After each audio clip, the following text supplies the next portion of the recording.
नमस्कार मित्रों, अन्वेषण एकेडमी के इस ऑनलाइन प्लेटफॉर्म से आप सभी का स्वागत एवं अभिनंदन करता हूं। मित्र, आज इस क्लास के माध्यम से हम लोग भारतीय संविधान यानी इंडियन कॉन्स्टिट्यूशन के विषय पर चर्चा करेंगे। तो भारतीय संविधान के उस पार्ट पर चर्चा करेंगे जो हम लोग पीछे पढ़े थे, लेकिन उसमें कुछ चीजें रह गई थी। उसको एक बार हम लोग रिवीजन करते हुए उस पार्ट को पूरा करते हैं। तो आइए देखते हैं वो पार्ट कौन सा है।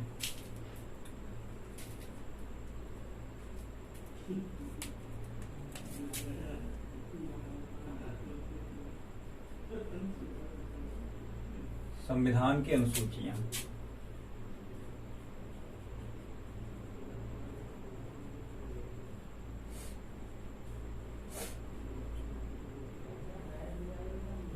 संविधान की अनुसूचियां हम लोग देखेंगे आज।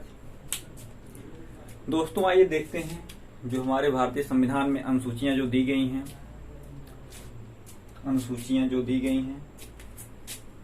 बात करें हम लोग अनुसूचियां की, तो जो हमारा मूल संविधान था उसमें मात्र 8 अनुसूचियां थीं, लेकिन वर्तमान में संशोधन के माध्यम से वो 12 हो गई हैं। तो हम लोग पहले मूल संविधान की जो 8 अनुसूचियां हैं उनको देखेंगे। उसके बाद जो 4 संशोधन के माध्यम से जोड़ी गई हैं उसको देखेंगे। तो आइए देखते हैं।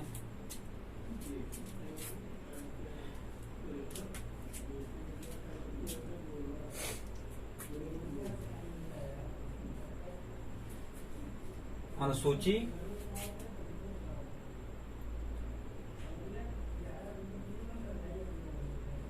पहली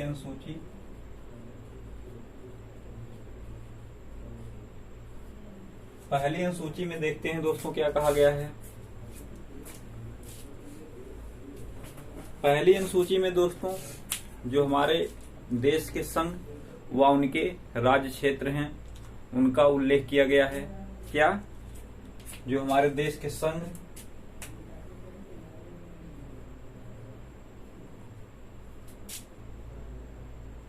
व उनके राज्य क्षेत्र।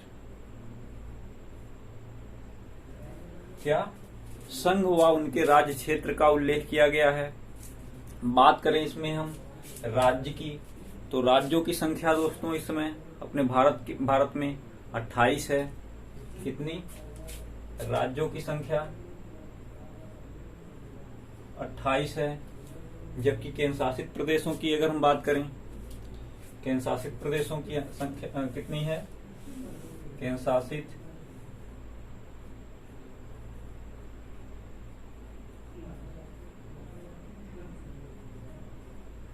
प्रदेश की संख्या कितनी है? 8 है। तो दोस्तों अनुसूची 1 में क्या कहा गया है? संघ या उनके राज्य क्षेत्र। बात करें राज्य की, तो राज्यों की संख्या 28 व उनके केंद्र शासित प्रदेशों की संख्या 8 है। वहीं नेक्स्ट देखते हैं अगली अनुसूची में क्या है। अगली अनुसूची में देखते हैं अनुसूची दूसरी अनुसूची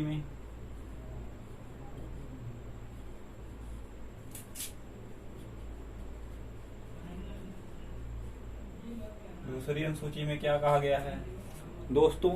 इसमें जो हमारे देश के पदाधिकारी हैं उनके वेतन, भत्ते व पेंशन का प्रावधान किया गया है। क्या? उनके वेतन,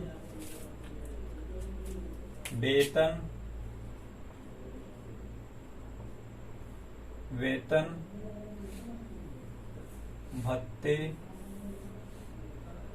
व पेंशन का प्रावधान किया गया है। किसमें? अनुसूची 2 में। इसमें बात आती है कि कौन कौन से जो महत्वपूर्ण अधिकारी कौन कौन से हैं। इसमें हम लोग देख सकते हैं जो हमारे देश के राष्ट्रपति। कौन? हमारे देश के राष्ट्रपति, सभी राज्यों के राज्यपाल, उनके वेतन भत्ते, लोकसभा अध्यक्ष एवं उपाध्यक्ष, सभापति एवं उपसभापति, जो हमारे देश के उच्चतम न्यायालय के मुख्य न्यायाधीश या राज्य के उच्च न्यायालय के न्यायाधीश, जो हमारे देश के महालेखक परीक्षक, उन सबके वेतन भत्तों का प्रावधान किसके तहत किया गया है? अनुसूची 2 के तहत। वहीं बात आती है अनुसूची 3 में क्या है? अनुसूची 3 की अगर हम लोग बात कर लें, अनुसूची तीसरी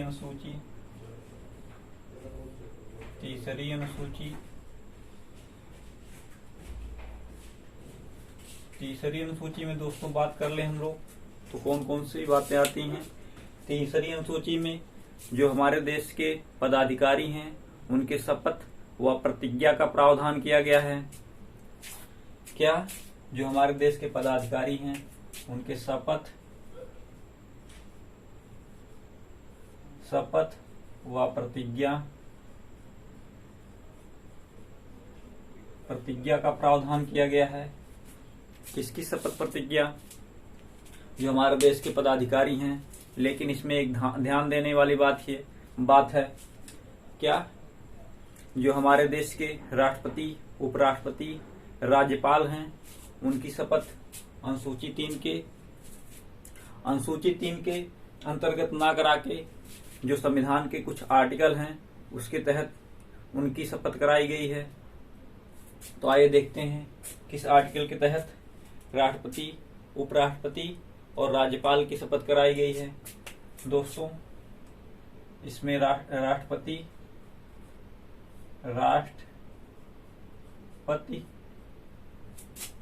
को आर्टिकल 60 के तहत और उपराष्ट्रपति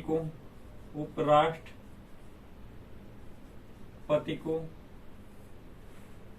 आर्टिकल 69 के तहत और राज्यपाल को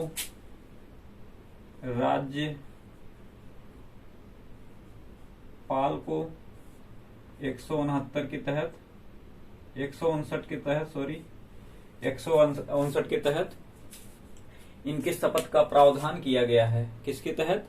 अनुसूची 3 के तहत। तो ये तो बात हो गई अनुसूची 3 की। नेक्स्ट हम लोग बात करते हैं अनुसूची 4 की। अनुसूची 4 में दोस्तों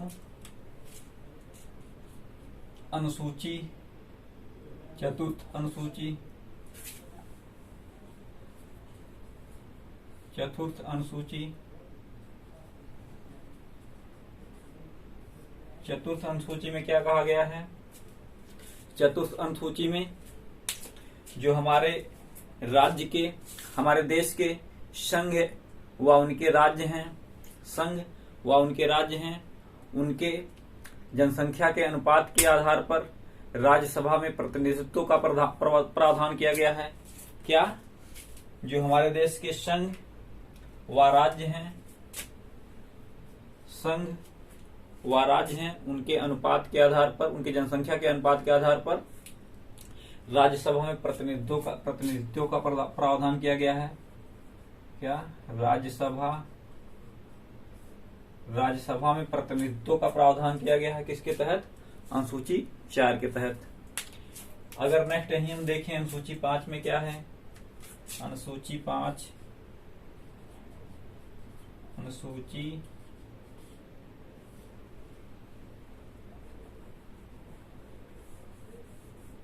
पांचवी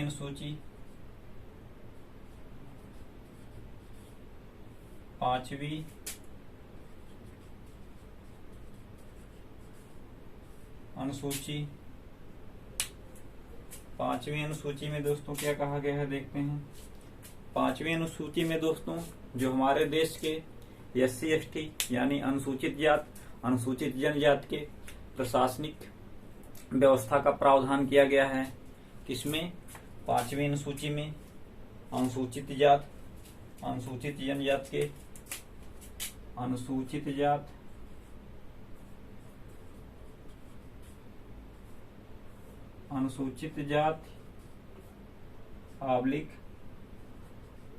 अनुसूचित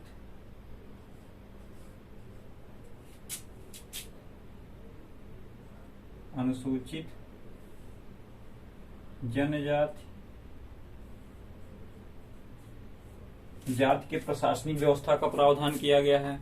किसके तहत? अनुसूची 5 के तहत। वहीं अनुसूची 7 के अनुसूची 6 की अगर हम लोग बात कर लें, अनुसूची 6 में क्या कहा गया है?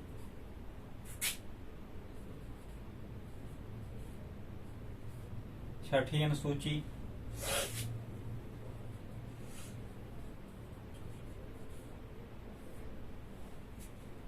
अनुसूची में दोस्तों क्या उपबंधित है? जो हमारे देश के पूर्वोत्तर राज्य हैं, कौन से? जो पूर्वोत्तर राज्य हैं, असम, मेघालय, त्रिपुरा, मिजोरम, वहां की जो जनजातियां हैं उनके प्रशासनिक व्यवस्था का प्रावधान किया गया है। क्या? इसमें जो हमारे देश के पूर्वोत्तर राज्य असम, मेघालय,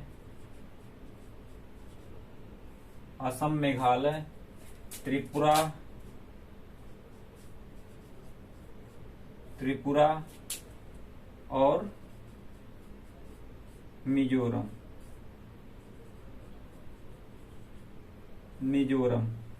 यहाँ की जो जनजातियां हैं इनके लिए स्पेशल प्रशासनिक व्यवस्था का प्रावधान किया गया है।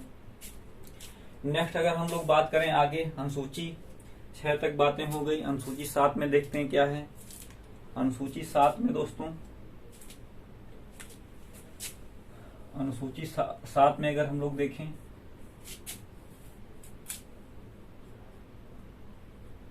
सातवीं अनुसूची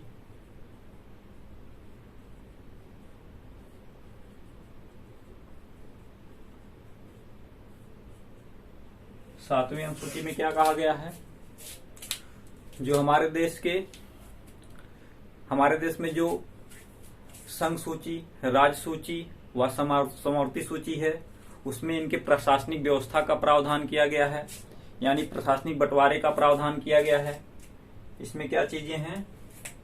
संघ सूची,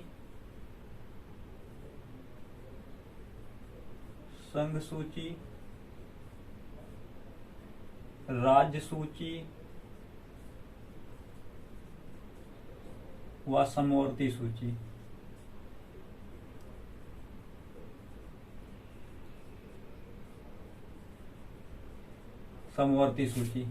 दोस्तों इसमें प्रशासनिक बंटवारों का प्रावधान किया गया है। इसकी जो डिटेल बातें हैं वो हम लोग केंद्र राज्य संबंध जब पढ़ेंगे भाग 11, तो उसमें सारी बातें, इसमें जो विषय कितने दिए गए हैं, संघ के कितने विषय हैं, राज्य के कितने विषय हैं, समवर्ती में कौन कौन से विषय आते हैं, इन सब बातों को हम लोग भाग 11 जब केंद्र राज्य संबंध पढ़ेंगे उसमें देखेंगे। आइए देखते हैं अनुसूची 8 की बातें क्या हैं। अनुसूची 8, 8वीं अनुसूची,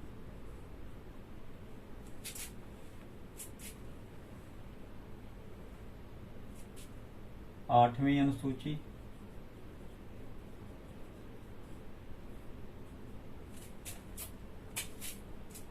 अनुसूची में दोस्तों क्या है?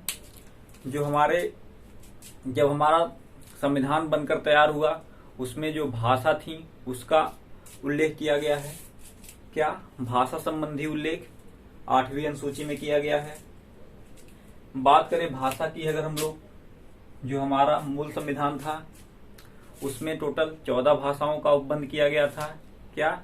जब हमारा संविधान बनकर तैयार हुआ था उस समय टोटल 14 भाषाओं का उल्लेख किया गया था, लेकिन और आवश्यकता पड़ने पर 8 भाषाएं और जोड़ी जाती हैं और वर्तमान में इस समय टोटल 22 भाषा हो गई हैं। मूल संविधान में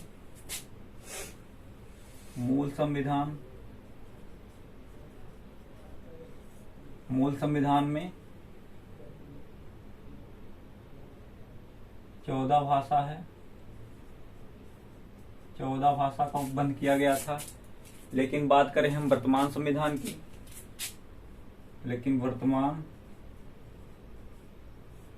वर्तमान में 22 भाषा हैं। जो दोस्तों ये 8 भाषाएं जुड़ी हैं, इसको हम डिटेल से देखते हैं। आइए देखते हैं कौन कौन सी संविधान के संशोधन के माध्यम से भाषाएं जुड़ती हैं। जिसमें बात कर लें हम लोग, जो 8 भाषाएं 14/8/22 हुई हैं, जो 8 भाषाएं जुड़ी हैं, उनमें से पहले कौन जुड़ती है? 21वां संविधान संशोधन दोस्तों। 21वां संविधान संशोधन 1967 के माध्यम से सिंधी को जोड़ा जाता है। कब? 21वां संविधान संशोधन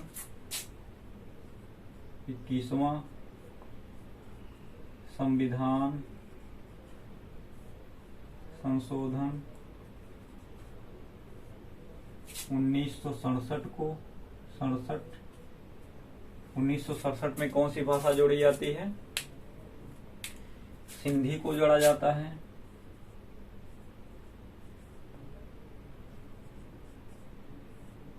सिंधी जोड़ी जाती है। और नेक्स्ट आगे कौन सी जोड़ी जाती है? वही बात कर ले हैं अगली बात करें हम लोग तो 71वां संविधान संशोधन 1992 के माध्यम से 3 भाषाएं जोड़ी जाती हैं। कौन कौन सी भाषाएं? नेपाली, मणिपुरी, कोंकणी को जोड़ा जाता है। कब? 71वां संविधान संशोधन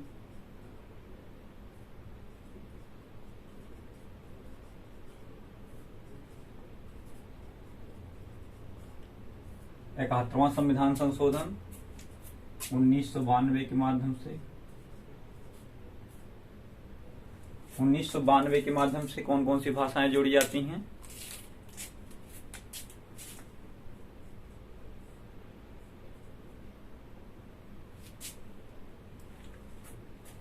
नेपाली,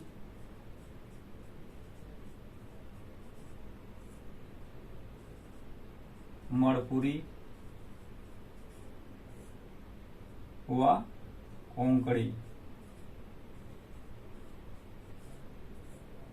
नेपाली, मणिपुरी, कोंकणी को जोड़ा जाता है। नेक्स्ट अगर आगे हम लोग देखें, आगे कौन कौन सी भाषाएं जोड़ी जाती हैं दोस्तों? 92वां संविधान संशोधन के माध्यम से 4 भाषाएं और जोड़ी जाती हैं। 92वां संविधान संशोधन 2003 के माध्यम से 4 भाषाएं और जोड़ी जाती हैं। कौन कौन सी भाषाएं हैं? जिसमें बोडो, डोगरी, मैथिली, संथाली को जोड़ा जाता है। कब? 92वां संविधान संशोधन के माध्यम से संविधान संशोधन 2003 के माध्यम से 4 भाषाएं जोड़ी जाती हैं। कौन? बोडो, डोगरी, मैथिली, संथाली। बोडो, डोगरी, मैथिली, संथाली को जोड़ा जाता है। ये तो 8 अनुसूचियां जो हमारे मूल संविधान थी। कौन? ये जो 8 अनुसूचियां हैं, ये हमारे मूल संविधान की थी। इसको हमने देखा। इसको एक बार हम लोग रिवीजन करते हैं। उसके बाद जो संशोधन के माध्यम से 4 अनुसूचियां जोड़ी गई हैं, वो बहुत ही इंपॉर्टेंट अनुसूचियां हैं। यहाँ से भी क्वेश्चन बनते हैं। जो ये 8 अनुसूचियां हैं, लेकिन जो 4 अनुसूचियां संशोधन के माध्यम से जोड़ी गई हैं, वहां से ज्यादा पॉसिबिलिटी होती है क्वेश्चन बनने की। तो आइए एक बार इसको देखते हैं। क्या कहा गया है पहले अनुसूची में? संघ व उनके राज्य क्षेत्र का उल्लेख किया गया है। पहली अनुसूची में कौन? संघ व उनके राज्य क्षेत्र। दूसरी में क्या है? वेतन भत्ते व पेंशन का उल्लेख किया गया है। क्या? वेतन भत्ते व पेंशन का उल्लेख। किसके वेतन भत्ते पेंशन का उल्लेख? जो हमारे देश के पदाधिकारी हैं, उनके वेतन भत्ते व पेंशन का उल्लेख किया गया है दूसरी अनुसूची में। तीसरी में अगर हम लोग देखें, जो हमारे देश के पदाधिकारी हैं, उनके शपथ व प्रतिज्ञा का प्रावधान किया गया है। क्या? शपथ व प्रतिज्ञा का प्रावधान किया गया है।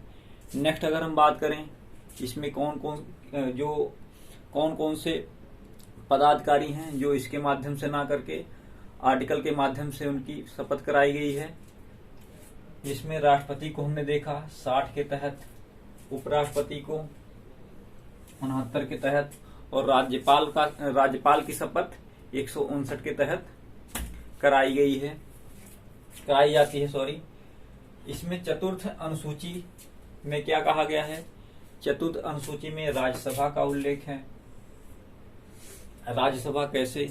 जो हमारे देश के संघ व राज्य हैं, वहां की जो जनसंख्या है उनके अनुपात के आधार पर जो राज्यसभा की सीटें हैं वहां के प्रतिनिधित्व चुनकर भेजे जाते हैं। किसके माध्यम से? जो वहां की जनसंख्या है केंद्र व राज्य की, संघ व राज्य की, उनके आधार पर राज्यसभा में प्रतिनिधित्व का प्रावधान किया गया है।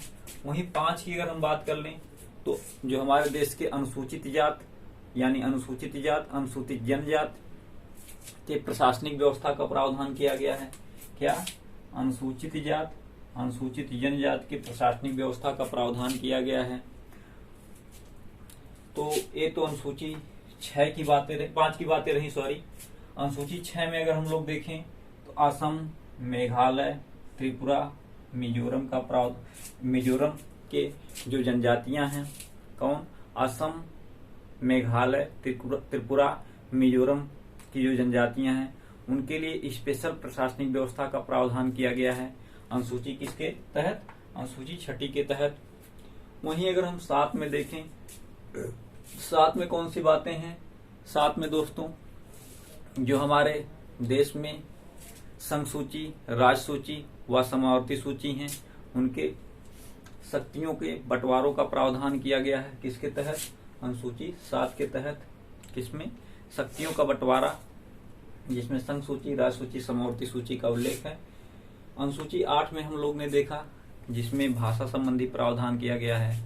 उसमें हमने देखा कि मूल संविधान में 14 भाषा थी, लेकिन वर्तमान में 8 संशोधन के माध्यम से जुड़ी हैं। 8 संशोधन के माध्यम से वर्तमान में 22 भाषाएं हो गई हैं। जिसमें हमने देखा कि 21वां संविधान संशोधन 1967 के माध्यम से कौन सी भाषा जोड़ी जाती है? सिंधी को जोड़ा जाता है। वहीं नेक्स्ट हम लोग देखें कि 71वां संविधान संशोधन 1992 के माध्यम से 3 भाषाएं जोड़ी जाती हैं। कौन कौन सी भाषाएं? नेपाली, मणिपुरी, कोंकणी को जोड़ा जाता है। वहीं आगे हमने देखा कि 92वां संविधान संशोधन के माध्यम से 4 भाषाएं जोड़ी जाती हैं। कौन? बोडो, डोगरी, मैथिली, संथाली को जोड़ा जाता है। तो दोस्तों ये बात हो गई हम लोग की जो हमारे मूल संविधान की अनुसूचियां थी उसके विषय पर हम लोग चर्चा कर ली हैं। आगे अब देखते हैं जो संशोधन के माध्यम से 4 अनुसूचियां जोड़ी गई हैं, 9, 10, 11, 12 संशोधन के माध्यम से जो अनुसूचियां जोड़ी गई हैं उस पर चर्चा करते हैं।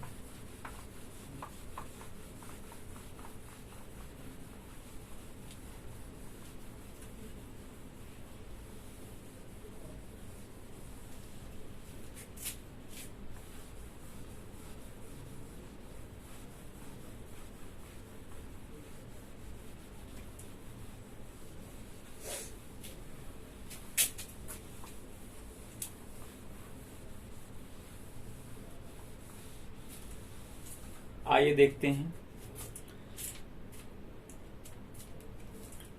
दोस्तों। बात करें हम लोग 8 तक देख चुके थे। 9वीं अनुसूची की बात करें, अनुसूची 9।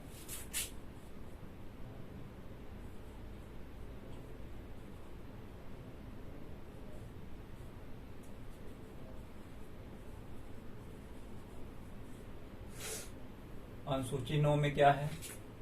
अनुसूची 9 में दोस्तों हमारे देश में भूमि सुधार व जमींदारी को समाप्त कर दिया जाता है। इसके तहत अनुसूची 9 के तहत जो हमारे देश में भूमि सुधार संबंधी और जो जमींदारी प्रथा होती है उसको समाप्त किया जाता है।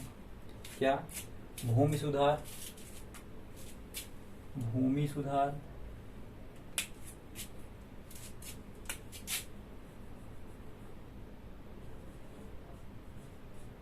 सुधार हुआ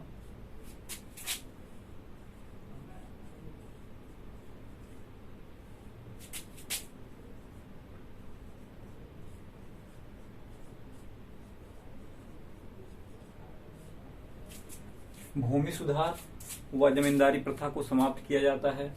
कब किया जाता है? प्रथम संविधान संशोधन 1951 के माध्यम से। कब? प्रथम संविधान संशोधन 1951 के माध्यम से ये बातें सामने निकल कर आती हैं।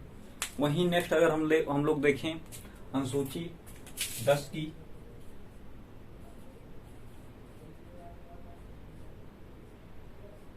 दसवीं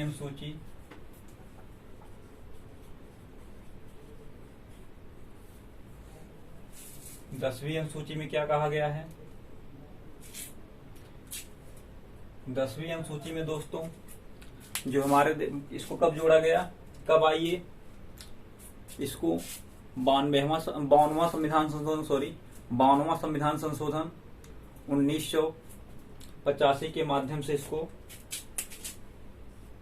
जोड़ा जाता है। कब? 52वां संविधान संशोधन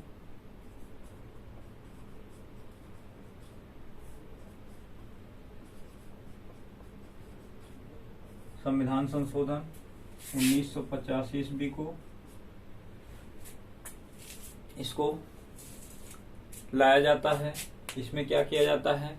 जो इसमें दल बदल संबंधी कानून होते हैं उसको लागू किया जाता है।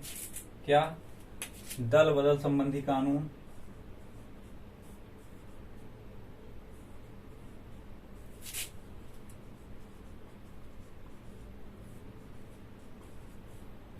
दल बदल संबंधी कानून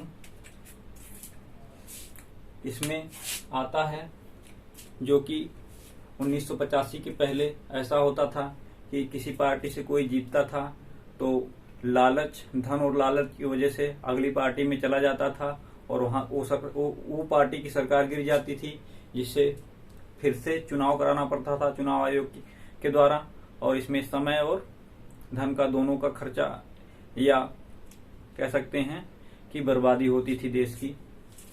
तो क्या है इसमें? 52वां संविधान संशोधन 1985 के माध्यम से एक कानून आता है जिसमें दल बदल संबंधी कानूनों को समाप्त कर दिया जाता है। दल बदल संबंधी कानून आता है। ये तो बातें हो गई दोस्तों अनुसूची 10 की। वहीं अनुसूची अगर हम लोग 11 देखें, अनुसूची 11 की बात क्या है? अनुसूची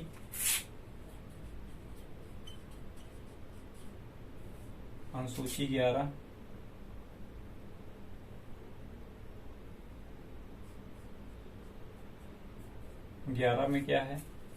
11 में दोस्तों इसमें पंचायत संबंधी प्रावधान किए गए हैं।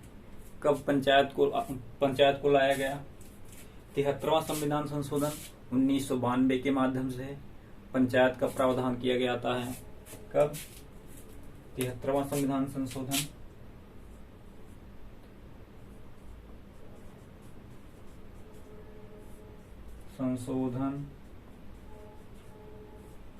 1992 के माध्यम से क्या पंचायत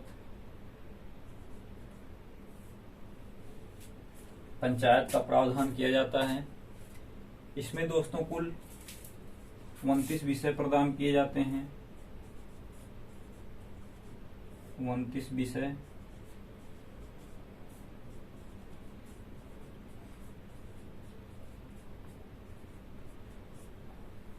विषय प्रदान किए जाते हैं। इसमें एक चीजें और निकल के आती हैं। ये तो 73वां संविधान संशोधन अधिनियम 1992 के माध्यम से आता है, लेकिन इसको लागू कब कर दिया जाता है? पंचायती राज व्यवस्था को लागू कब किया जाता है? 24 अप्रैल 1992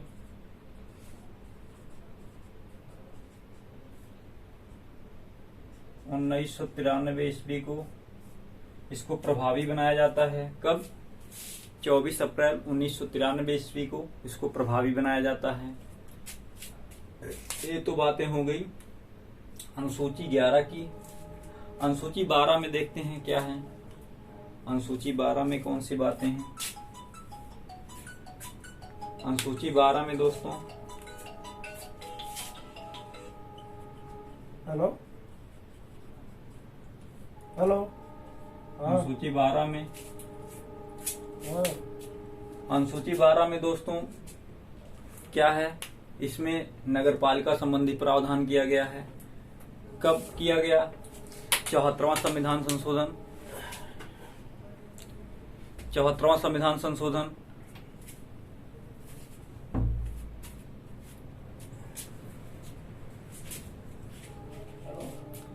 कब? 74वां संविधान संशोधन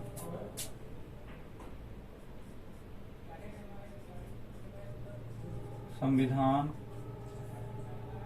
संशोधन 1992 के माध्यम से इसमें नगरपालिका संबंधी प्रावधान किए जाते हैं।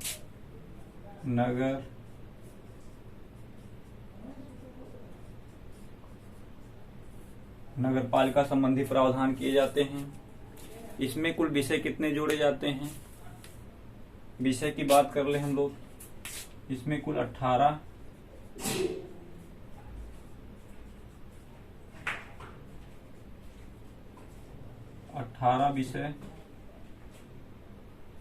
विषय प्रदान किए जाते हैं।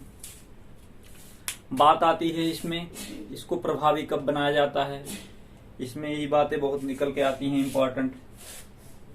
इसको 1 जून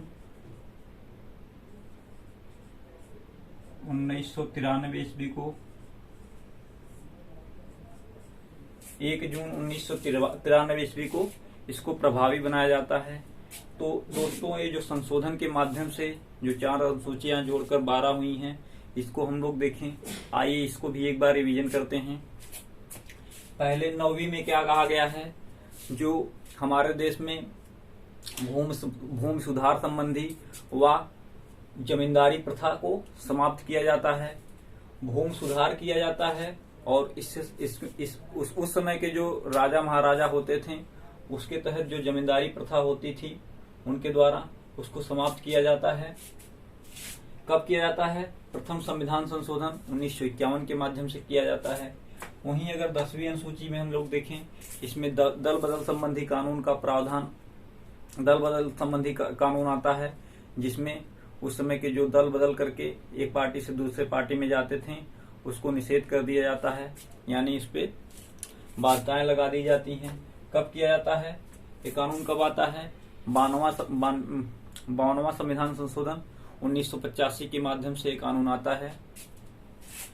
वहीं अगर हम 11वीं अनुसूची में देखें तो 11वीं अनुसूची में दोस्तों 73वां संविधान संशोधन 1992 के माध्यम से इसमें पंचायत जोड़ा जाता है। क्या? पंचायत को जोड़ा जाता है। इसमें कुल 29 विषय प्रदान किए जाते हैं। इसको प्रभावी कब बनाया जाता है? तो 24 अप्रैल 1993 ईस्वी को इसको प्रभावी बनाया जाता है। वहीं नेक्स्ट अगर हम बात करें अनुसूची 12 की, अनुसूची 12 को 74वां संविधान संशोधन 1992 के माध्यम से इसको भी जोड़ा जाता है। इसमें क्या है? इसमें नगरपालिका को संबंधी प्रावधान किए जाते हैं। क्या? नगरपालिका संबंधी चीजें जोड़ी जाती हैं इसमें, और इसमें कुल 18 विषय उसमें प्रदान किए जाते हैं। इसको लागू कब किया जाता है, यानी इसको प्रभावी कब बनाया जाता है? तो 1 जून 1993 ईस्वी को इसको प्रभावी बनाया जाता है। तो दोस्तों आज की ये क्लास रही हमारी भारतीय संविधान की महत्वपूर्ण अनुसूचियां, जिसको हम लोग पीछे पढ़े तो थे लेकिन एक बार रिवीजन कर लिए। इसके माध्यम से सारी अनुसूचियां हमें उम्मीद है कि आप लोगों को याद हो जाएंगी। नेक्स्ट मिलते हैं अगली क्लास में। आज के लिए जुड़ने के लिए बहुत बहुत धन्यवाद। मिलते हैं नेक्स्ट।